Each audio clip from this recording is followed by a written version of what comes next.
everybody. This is Jen Kleinhens. And I'm Rob Vose. And you're listening to another episode of Everybody Hates Your Brand, a podcast where we talk about our thoughts and opinions on marketing, from customer experience to brand and everything in between. Join us today for the second in our two-part series, Behavioral Science, an Introduction for Marketers.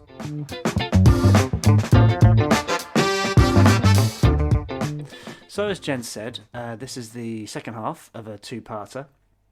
The first part, we discussed what behavioural science is and three specific applications of behavioural science within marketing. So we'd highly recommend you go back and listen to that podcast. We'll wait. That was us waiting. This follow-on, this second part, is going to dive into three more applications of behavioural science. We're going to talk about three more of those. And then we're going to have a little discussion at the end around the ethics of applying behavioural science and whether it is manipulative, whether the powers can be used for good or evil, and how you should figure out when and where you should use these principles. So as I said, we're going to go through three different sort of behavioural science principles today. The first one we're going to talk about is called the cocktail party effect, which sounds like fun. I'm going to hand over to Jen, who's going to give a brief description of it. Indeed. All right, so a little bit of background on the cocktail party effect. It was discovered in the 50s, unsurprisingly, a very popular time for cocktail parties. Indeed. By a British cognitive scientist named Colin Cherry. Also a very good name for a cocktail party effect. Colin, yeah. I suppose so. Yeah, you see, like cherry fancy, on top. Fancy 1950s Mad Men cocktails. There you go. That's how you can remember it. Because it was all like that. Well, that's what Mad Men taught me. So you can argue with John Hamm. Exactly. We should just finish the podcast there. Anyway, Cherry wanted to understand sort of what people focus on and why they focus on it. So basically, he went to a place where there's a lot of competing information, which would be a crowded room during a cocktail party. And he found out that our brain basically separates overlapping conversations into different sort of streams, and then it decides to ignore information that isn't relevant or pay attention to things that are. And interestingly found that the number one trigger for people to kind of tune into one of those auditory streams is hearing their name. So cocktail party effect is, I think, very applicable for things like personalization. And I think even beyond just the surface level, like, you hear your name or you see your name on an email or an advertisement, and it's like, oh, maybe I should pay slightly more attention to this. I think you and I both know from working in CRM and email marketing for a long time, it's a very simple thing. It's very hard to get right. But when you personalize an email, it makes a big difference. Yeah, personalization's it's one of those things I always talk about. People want to make things simple. And I agree with that in terms of making it simple for the customer. But to get really good personalization doesn't mean it's going to be simple for you as a business, because most people's, if they're doing it from a CRM perspective, or even a sort of inbound marketing customer experience perspective, website personalization, that sort of stuff, you've got to have your data in order, and you've got to be clear about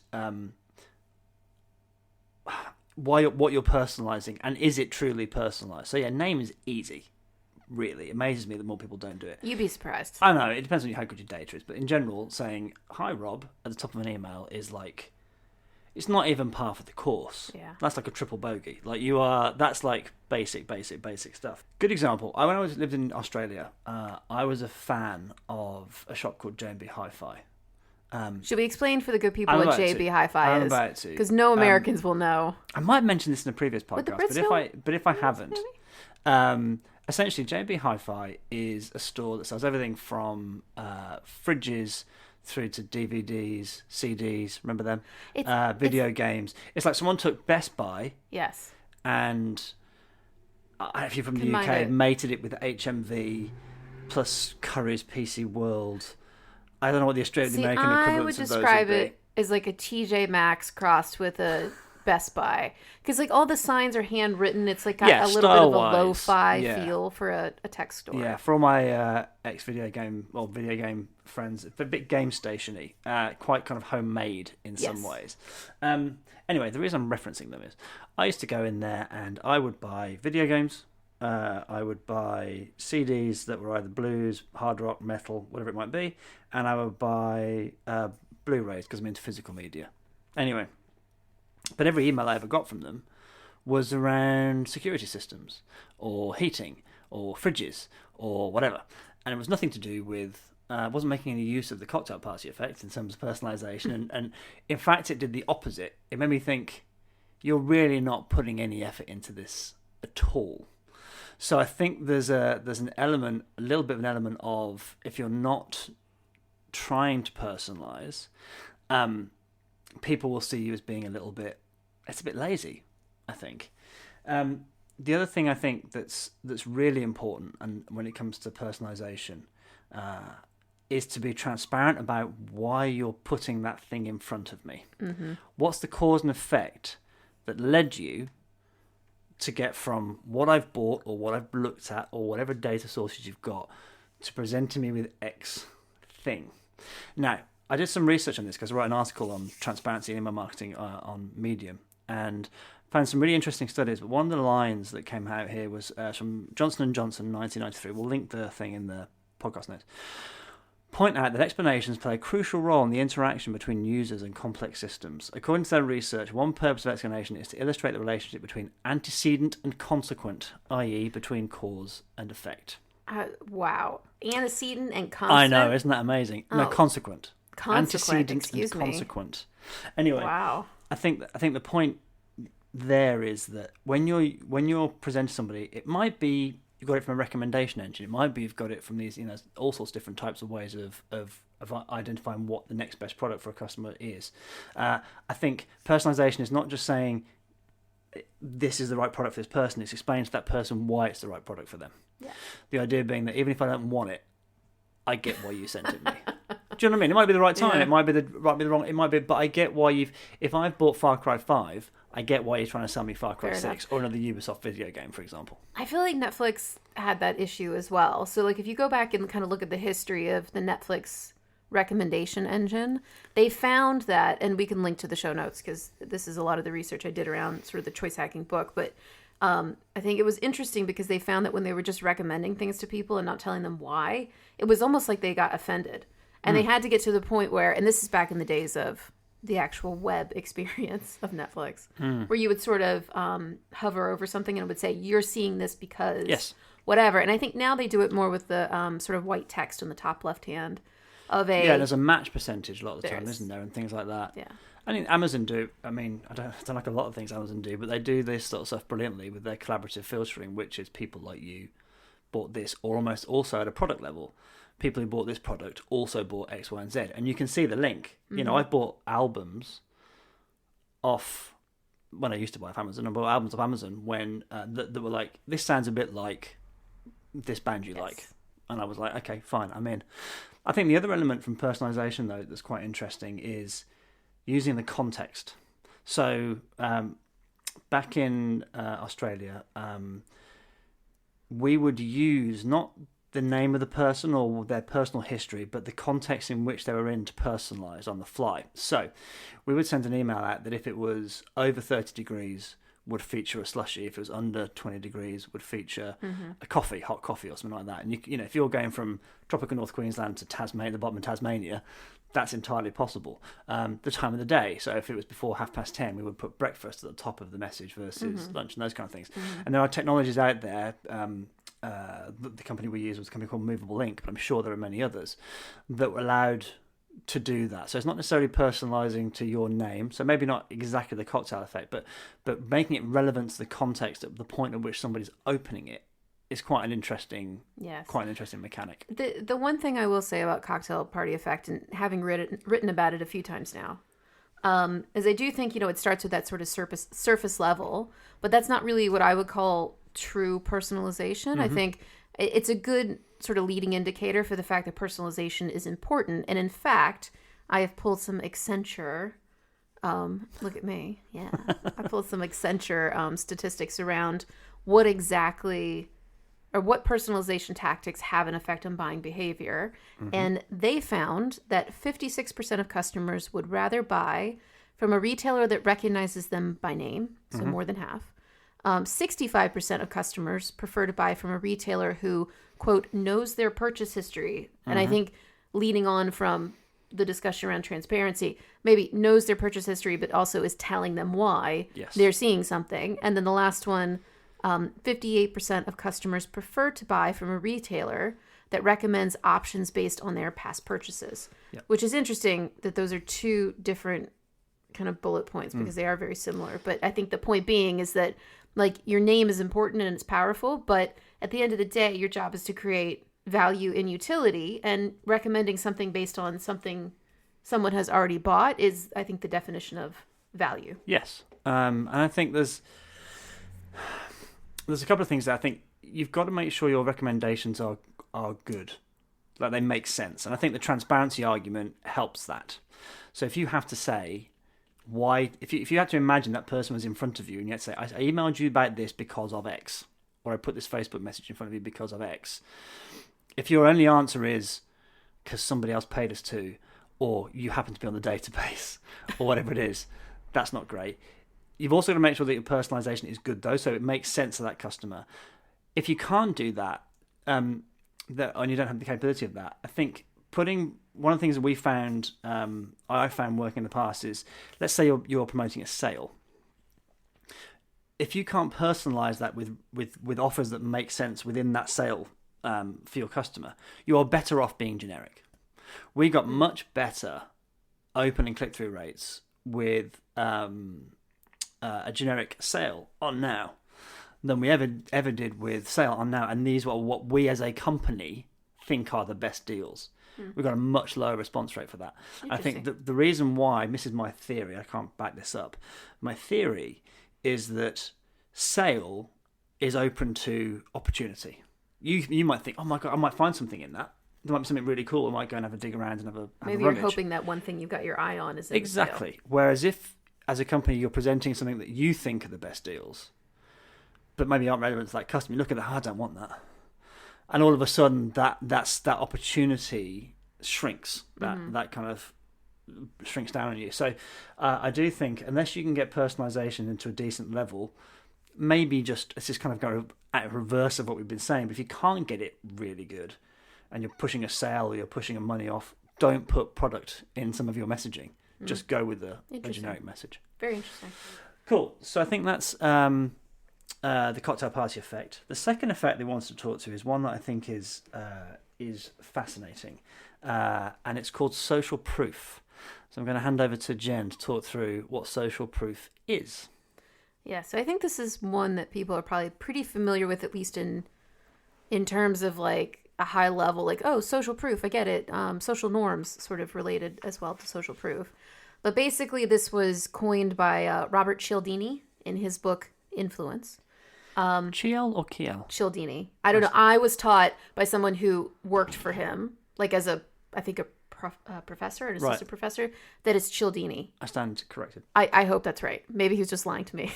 I don't know. So Cialdini, in his book Influence, which if you haven't read it, there's also another, it's sort of a companion book called Persuasion, which is very good. And social proof describes the tendency of people to look to the actions of others to gain psychological permission to try something new.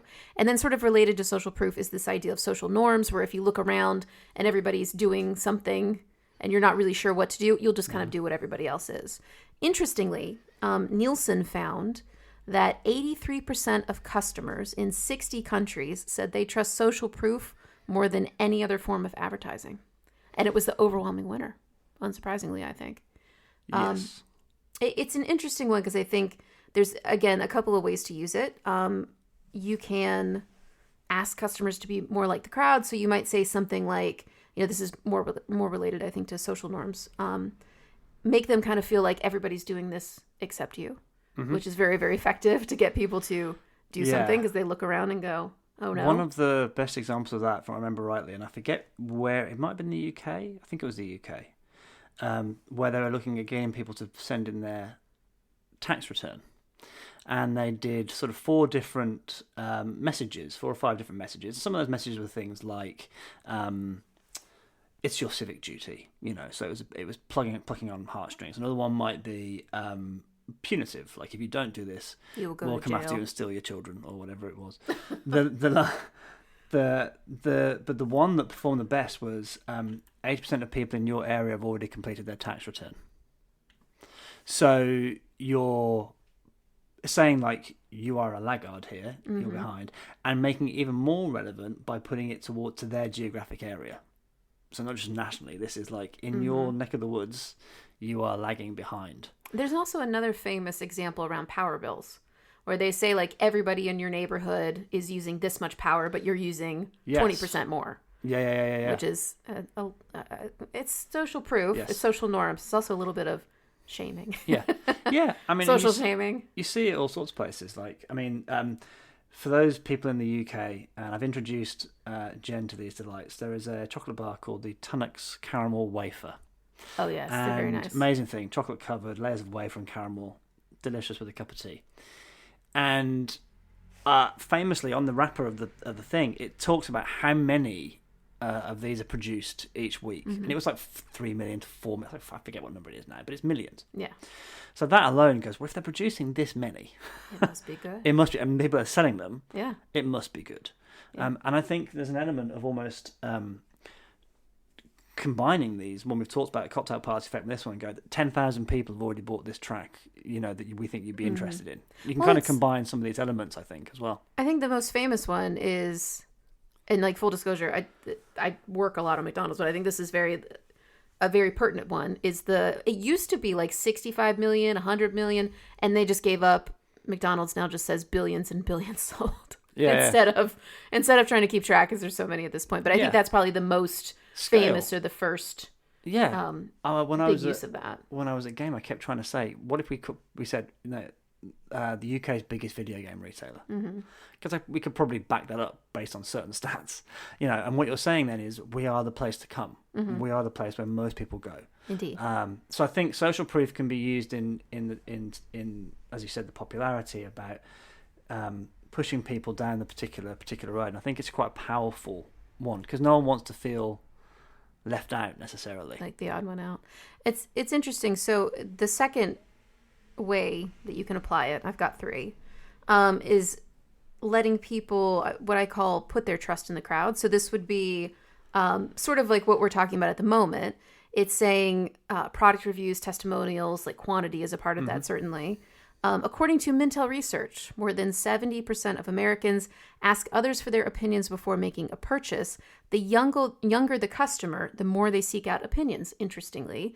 We always talk about how younger people are more on the digital track, and that could be a part of it as well. It's easier to find social proof in digital worlds. One about to say is wildly unsubstantiated. Okay, but go for it. The idea that maybe younger people care more what their peers think and what they're doing. There's more of a. I mean, I'm sure it's true across all age groups, but maybe it's slightly heightened in younger age groups. You want to be on trend. You don't want to be seen to be the.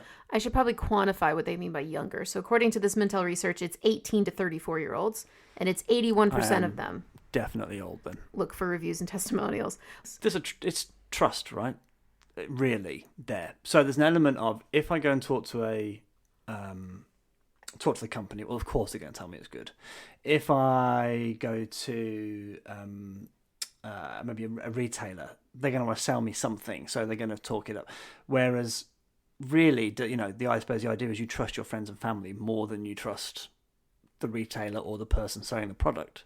Otherwise, why would you talk to your friends and family? What was your third? The third one. Getting an expert to recommend your product. This is a little bit of halo effect. Is that social proof, though? It is. Really? Because social proof implies to me like it's not one person's opinion. It's a crowd. It's a trusted opinion in this example. So this one is, I think, an interesting one. To your point, it could be authority bias. It could be halo effect. It could be a lot of things.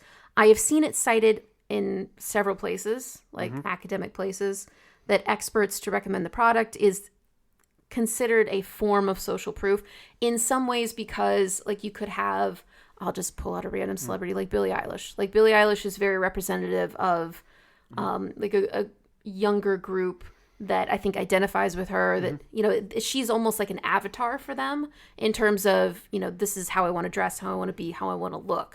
So in that way, it's an important form of social proof. if Billie Eilish is doing something or wearing something, then I'm going to do it too. And then I think it could sort of bleed into like the group decides to take on this trend or brand or whatever that this person has adopted. And then it becomes a social proof in terms of quantity or trend. But yes, when experts or celebrities or whoever recommend a product, customers are more likely to believe it will work. And getting recommendations builds trust and validates you as a legitimate business in your field. But again, I think that third one, to your point, like, it's a little bit of this, a little bit of that. I think there's a lot of things that would kind of bleed into why celebrity or expert recommendations could work. Yes. I think social proof is a part of that, certainly. Okay. Cool. Well, that's social proof, and I think some interesting ideas and some interesting applications that you can apply into your own business and to your own marketing. The final one is fascinating. I mean, they've all been fascinating. At least I hope the listeners are thinking. Well, they've I been hope so. fascinating. The last one is something called the peak end rule, which I'm again going to ask Jen to explain. Well, this is an interesting story on how the peak end rule was discovered. It is, isn't it? Yeah. It always gets a reaction from people when I tell them where it came from. So Daniel Kahneman, our friend, not literally, I wish. Nobel Prize winner. Yes, Nobel Prize winner. We mentioned him, I think, in every podcast probably Pretty at this much. point. Well, he's the grandfather of behavioural science to a large degree, isn't he? He is, indeed. He is the person, and him and his research team kind of came up with this idea of the peak end rule. And it was in a study about how people remember or create memories around pain. So he asked people to rate their discomfort during a colonoscopy procedure. Yes. Kahneman's team... I hope if anyone's eating, sorry. Listen. Moving on. He compared the patient's remembered pain experiences with data recorded during their procedure. To his surprise, the team found people rated the pain of the entire experience based on only 2 points. So not an average of everything, just 2 very critical points. The intensity of pain at its worst point, so the most painful point, and the pain at the end of the procedure. So basically he found our brains can't remember every single thing, so they use mental shortcuts to kind of pick up on what's important, and 2 mental shortcuts that we use for memories or creating judgments or, sort of opinions on things would be the peak. So the most emotional part, whether that's good or bad, and then the end of an experience. Yeah. I think the bit that I found fascinating about that is that he splits it into, or people into, essentially your experiencing self versus your remembering self. Yes. And it's really your remembering self that defines your opinions on things and what happened. Rather than, so the best way I can describe it is, let's say you're watching a movie and you're kind of enjoying it. It's fine. It's captures your attention. It's interesting. It's not amazing, and there's no, but you're kind of enjoying it. And then they miss the landing hard, like some twist or something, and they miss it. Your brain remembers, as you said, your brain will remember the fact that it was a crap ending, and there wasn't really a big spike in it. So you're going to come out of that negatively, even though if you kind of plotted it on a graph, you would have more time spent in positive than you would negative. Whereas you watch a terrible film that's got a phenomenal action scene and nails the landing, you got a much better view of that, even though you probably, again, spent more time below a sort of enjoyment threshold, if you like, and had these 2 spikes, and you've walked out thinking it's amazing. I have a slightly good more example. pleasant analogy than, well, not analogy, but than colonoscopies. But depends on the film, I suppose. Well, I have a great example of that. The movie Contact Really? has the worst ending. I'm sorry. We just watched a listicle. We'll link to it in the show notes about the top 10 sci-fi films of all time. His number 1 film wasn't number 1. Okay, no, it definitely was. Was it? Yes, because it made me so angry. And I was like, I'm never watching this again. I rage quit the channel. Not true, but I rage quit that video. Contact was his number 1 video, or his number 1 movie, his number 1 sci-fi movie. Can you believe? And that movie is, I don't remember anything about the movie. I'm sure it's great. Like, it's got great people in it. It has Robert Zemeckis as the director. I'm sure most of it is great. Jodie Foster, But Matthew Mahogany. It's... Sorry, that's a Kermode and Mayo thing. Back when before the reconnaissance, and he became a respected actor, and he was in romantic comedies.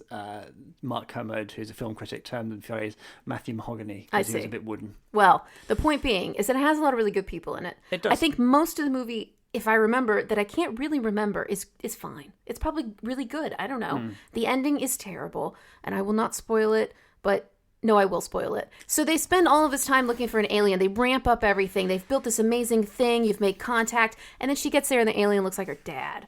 And I was like, no, this is such a disappointment. I think in the history of bad endings to movies, this is definitely a classic. But this is a good example of the peak end rule, because I can't remember one damn thing that happened in that entire movie, except the ending being awful. And now every time I see it, I just groan. I just can't. No. Right. That has been my rant for this podcast. I'll give you an example that isn't based on subjectivity, which essentially peak end is to a degree. But it's an objectively terrible ending. That's all I'll say. I spent a long chunk of my career working at Game, which is a video game release. I've mentioned it before. For the Americans in the audience, it's like GameStop, and for the Aussies in the audience, it's like Electronics Boutique. And we got a lot of research about the customer experience that was really positive about going into Game. But we kept missing the landing. And the reason we kept missing the landing was at the transaction point of the till, we would sort of bombard our customers with a barrage of questions. Would you like to trade in any old video games? Would you like to pre-order any of these video games? Do you have a reward card? If not, why wouldn't you want a reward card? Do you want a reward card? Like, sure? Literally 7 or 8 questions. And the research came up, and largely that's because we, of the KPIs that were presented to the stores. But you end up creating an unpleasant ending to what had hitherto been a relatively positive experience. Exactly. So all it needed was a bit of a tweak to that, and you can walk away. So I think when you're looking at your customer journeys, when you're looking at your experience, whether it's on a website or in a store or across both, whatever it is within your app, what are you? What's your peak and what's your end? And if you can nail those two, you're in a good spot. Well, luckily for you, I have an example of 3 brands that I feel like sort of nail the ending. The dismount, what is that? What they call it in gymnastics? Yeah, the dismount. The landing, yeah. The dismount. The landing, dismount, whatever. Yes. Number 1, Chick-fil-A. So this is an American one. I apologize for the Europeans in the audience, but Chick-fil-A is a fast food restaurant. They didn't invent the chicken. They invented the chicken sandwich. So their tagline goes. And interestingly, they do a lot of things right. They've done some bad things in the past. But in terms of customer experience, they do a lot of really good things. And one of them being, at the very end, instead of saying like, thank you, or, whatever they sort of leave to the employees, every employee says, it's my pleasure. Which sounds weird. But, you go through this whole drive-through thing, and this very, friendly person at Chick-fil-A will hand you your food, and you'll say thank you, and they'll say, it's my pleasure. And that one little thing has become, people talk about it, it's like a meme. Mm-hmm. It's a whole thing. So that's Chick-fil-A is a really great example of a good ending. Aldi, I think, is very applicable for everybody.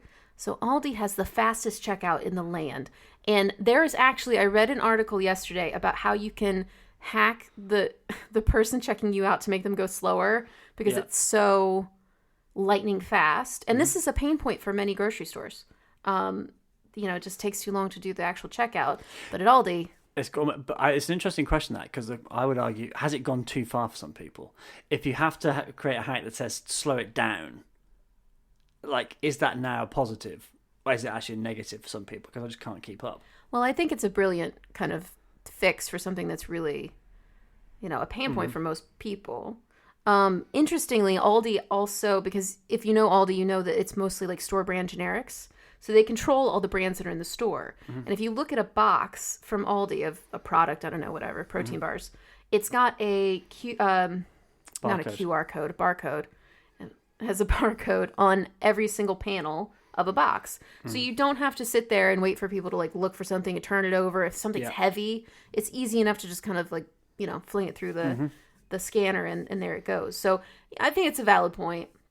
I do think when you have to bag your own groceries and they are going lightning fast and it's just you, sometimes it can feel like a lot. But I think in general, it's a pretty good ending to the experience. And your third? And my third, I also pulled an American example. I apologize. I didn't realize the 2 of these may not be applicable to our other outside the U.S. type of people. But Zappos. So Zappos actually is owned by Amazon now. But back in the day, Zappos is a shoe company, and they built their reputation and really rapidly built their business on fast and free returns for 365 days. Right. And the reason they did this is because this is back in the days when I still remember being nervous to buy shoes online because you were like, how do I return them? And shoes are really finicky and they might not fit or they might rub my foot in the wrong way or whatever.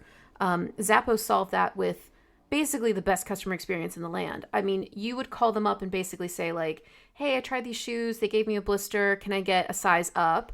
And they would say, oh, just keep those and we'll send you some new ones. Well, I don't have to send the new ones back. No, it's fine. You wore them. Like, I have a few personal examples of Zappos just being like the greatest. And you can wear the shoes for 364 days and send them back on the 365th day and they will replace them because Zappos is awesome.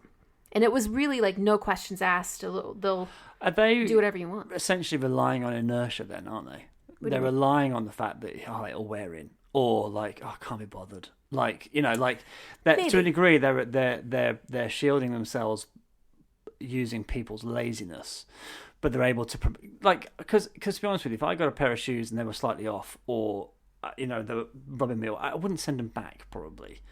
Or I wouldn't be. It depends how much they cost and all those kind of things. Because I'm lazy, and who wants to go to the post office and we'll get in a queue and blah blah blah. Like I can't be bothered with all that. But that kind of inertia allows them to offer something as positive as that. And for the people who do use it, like you said, it's hugely positive. Even if you don't use it, the security blanket of knowing that it's there is a really positive message. And I think that's kind of the key because when they were growing early, that was the huge barrier for people. It was like size in returning things and not knowing how the shoes were going to fit. And so by addressing that was something that also I think doubled as the end of the experience. For shoes aren't cheap. I mean, even if you buy a cheap pair of shoes, it's probably what $20-$30. I mean, it's then if you buy like actual, like $100 $200 shoes, you don't want to take that risk. And so I think it's a fair point. It got them over the sort of initial adoption hurdle, but then really created huge brand fans for Zappos, who is now owned by Amazon. Okay. Well, that's 3 applications we've covered. We covered peak end, so hopefully we ended on a positive. We covered social proof, and we covered the cocktail party effect. Hopefully the listener, you who are listening down this, whatever speaker you listen to, found that interesting. One of the things that we're going to briefly touch on is the idea of ethics using this kind of activity. Because there are some people who would look at this and say certain techniques, behavioural science techniques, are a little bit manipulative. You're using what you know about the way the human brain works to push somebody into a particular direction. And if you really want to dive into the ethics of it, there's a paper, and actually I think he wrote a book on it as well, by a chap called Cass Sunstein. Now, Cass Sunstein's a lawyer, essentially, but he also worked with Richard Thaler on the book Nudge. He co-wrote the book with Richard Thaler. And he's written a paper essentially on ethics, and it's worth the read. But what he basically says is that there's 2 reasons or 2 things that he kind of talks about that makes nudging ethical or not. And one of those is the idea that you can't not set up choices for people. If you're building a website or you're opening a restaurant or whatever it is, you've got to set it up in a certain way. Yes. And that creates a certain customer experience. So whatever you do, you can't just kind of go randomize it. You are going to have to create some sort of structure. So you can't not nudge in lots of cases in some ways. I think you nudge by default, even if you're not intentionally nudging, you are. And then the second bit he talks about is this kind of test, which is a nudge is defensible if it creates welfare. So it's positive from welfare perspective, i.e. the good of the person or society as judged by themselves. That's kind of an interesting one. We haven't got time really to go into the details on this, but the idea that actually you might love a pizza every night, but you don't want to love a pizza every night. So it might be you might think so. Self-judgment. I want to love a pizza every night, but I know it's not good for me. Yeah. So self-judgment of welfare is an interesting, and he goes into detail on that, which is interesting. Second, he talks about autonomy. So a lot of the things that we've talked about are still allow you to have freedom of choice. There's some interesting questions in there, I think, around autonomy. Some nudges are more powerful than others. So one of the things that we haven't talked about are things like defaults. Yes. So if you were let's say a tyrant who wanted to have a sham democracy, you might have a voting paper that says we'll assume that you want to vote for the incumbent unless you say otherwise. What? Does that happen? No, but it was an example that he put into his paper. So in that case, that's a nudge being used for bad, not good. Whereas if you were to change an opt-in on pension schemes, to say we're going to automatically opt you in unless you want to opt out, or one of the things I came up with when I was working with a bank on credit cards was if you've transferred a big balance, the default shouldn't necessarily be minimum payment every month. Yeah. It should be the amount you need to pay off your debt before the interest kicks in. So things like that. Well, I think, just one thing to put on default. So Microsoft actually did a study on this and found that 95% of people don't change defaults. Yeah, even if it's something critical, autosave. If you don't have autosave defaulted, most people will not put it on. Yeah, and it's critical. The other thing then was around dignity and about treating people respectfully. Yes. And he said if you can and all those have nuances and subtleties and what have you, but ultimately if you can kind of go, well, we've got to do something because we can't have a website without setting up some sort of choice architecture or some sort of nudge behind it. How do I use my powers for good? Can I tick those boxes? Yes. And I think that's but the paper goes into some real super detail. And I think the key point here is that nudging in behavioural science isn't unethical. Unethical application of behavioural science is unethical. Do you know what I mean? Yes. You have to judge each thing you're doing.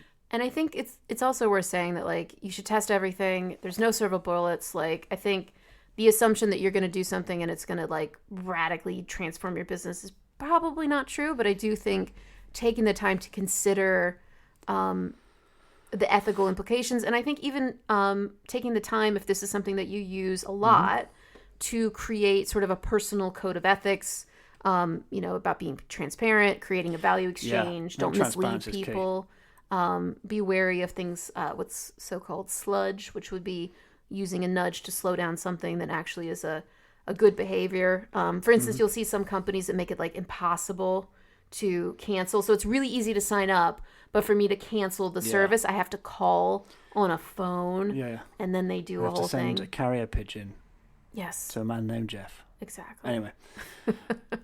All right. Well, that probably ends our discussion on behavioural science.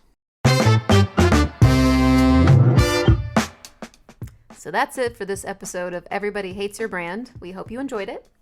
You can find show notes, resources, and more episodes on our website, everybodyhatesyourbrand.com. But before we go, let's leave on a positive note and share what we're loving right now. Rob, what do you got this week? Well, this week, there's a fascinating story of a sort of bit of a battle between Facebook and Apple. Apple doesn't seem to be making many friends at the moment, whether it's Epic or Epic Games with Fortnite or however. So, Apple is about to launch iOS 14 to all its iPhone devices. And it's they've put a huge element in it around privacy. And as the line in this article goes, Facebook confirmed its Apple nightmare was even worse than previously thought. So it comes out in September, and essentially what Apple are doing is, and this is interesting because it's talking exactly about what we have just been talking about in terms of defaults and nudges, to say that Apple will require people to actively opt in to ad tracking through their app ecosystem. So there will be a global, essentially, override that says before being tracked, you will receive a notification saying X would like permission to track you across apps and websites owned by other companies. Your data will be used to deliver personalized ads to you. Apple will allow you to choose between allow tracking or ask app not to track. Now, if you're Facebook, all of a sudden, a whole chunk of the data that you use within your audience network disappears like Kaiser Soze. And I have a feeling there's going to be people in our audience who are young who won't get the Usual Suspects Just reference. watch The Usual Suspects. If you don't get that, watch Usual Suspects. Because it's phenomenal. And this is a great line from Facebook. Ultimately, despite our best efforts, Apple's update may render audience networks so ineffective on iOS 14 that it may not make sense to offer it on iOS 14. So if you upgrade also. So I think that's really interesting. I think Apple seems to recently have doubled down on privacy. Tim Cook's talked about it a lot in a lot of his Apple stuff over the last 3 or 4 or 5 years. What is interesting, though, is that while Apple isn't a big player in terms of selling online advertising, and like Google or Facebook, it does have its own small business that personalizes ads shown in the App Store and on Apple News based on where users go and what they do in Apple's apps. So that's not exempt. It's just third party, isn't it? So Apple, essentially, Apple are... if you were being cynical, you would say that Apple are, under the guise of privacy, setting themselves up to have a strong advertising business. Which is quite an interesting... I'll link the article on. It's from Forbes magazine, so I'll link the article. But it's really interesting, I think, that whole world of privacy and opt-ins and ties into behavioural science stuff and the efficacy of digital advertising. I think it's really interesting battle. What do you have? Well, as we discussed during the break, before the outro, mine is not as cool as Rob's. And there was some debate on if it actually is marketing, but I contend that it is. And that is, MTV had the Video Music Awards. And obviously, being a pandemic and everything, they were not having them in person. But they did not decide to cancel them because they're important. And obviously, everyone's been waiting with bated breath to see who gets those Moo Men. I assume they still do Moo Men. It's been a while. No idea. I thought it was really interesting the way that they did the musical performances. So they basically put everybody on this like virtual stage almost. It's a virtual stage, but it was I guess it's a physical stage, and then they could really use like the sort of areas around them as artists and things to, I think, bring something really different than I've seen, and I think, to be fair, like something more exciting than previous sort of VMAs have brought.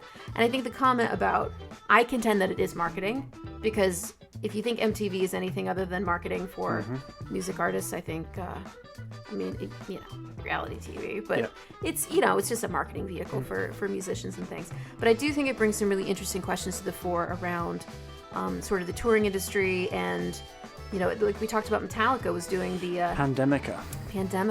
Yeah, so they basically set themselves up in a vineyard in Southern California somewhere, and played a gig essentially to nobody other than their road crew and what have you, and some grapes, I assume, given it's on a vineyard. And then there's a drive-in, lots of drive-in theatre, cinemas, whatever the correct term is, in America, where people could go and watch this thing live from their cars. And I think they did it with Garth Brooks and then Blake Shelton, and then Metallica were the first sort of rock artists to do it. But that idea of that kind of disintermediated, socially distanced experience is quite interesting.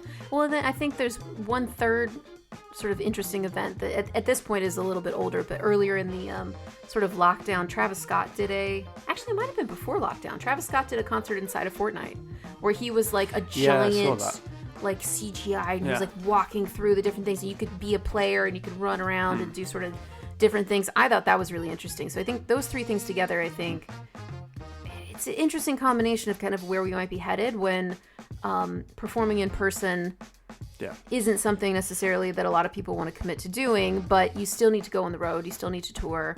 And for those of you who don't know, like I was never that kind of musician, but I was a musician for a long time. So I think for me specifically, it's very interesting to see how what is essentially a huge piece of the pie for how people make money as musicians at the moment, like how that's going to sort of transform and change. But I also think there's another element to this, which is the idea of a shared experience and how important that is to building a brand. Yes. I remember reading an article by a guy called Bob Hoffman called The Ad Contrarian, and he's an ex-creative director. And he's kind of got this persona as a kind of a cantankerous old man. And I think he is.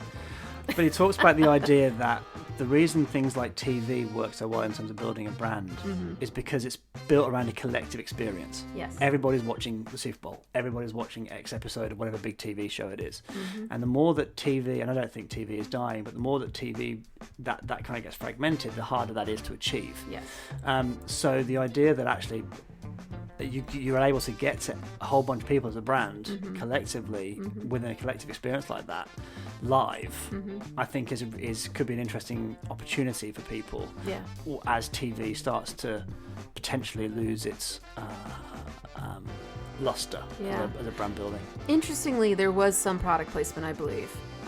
They had a few sets where there were like cars everywhere, And they were like the artists were like dancing around the cars and jumping on the cars. Too. I thought it'd be like Ferraris and Astons and stuff. It was like Hondas or something. That's because I don't know exactly which one it was. Honda's like Nissan or Honda.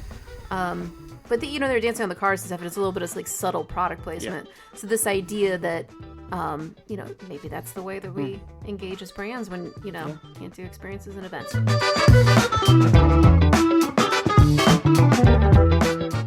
Well, you did it. You've wasted another perfectly good half an hour with Rob and Jen and the Everybody Hates Your Brand podcast.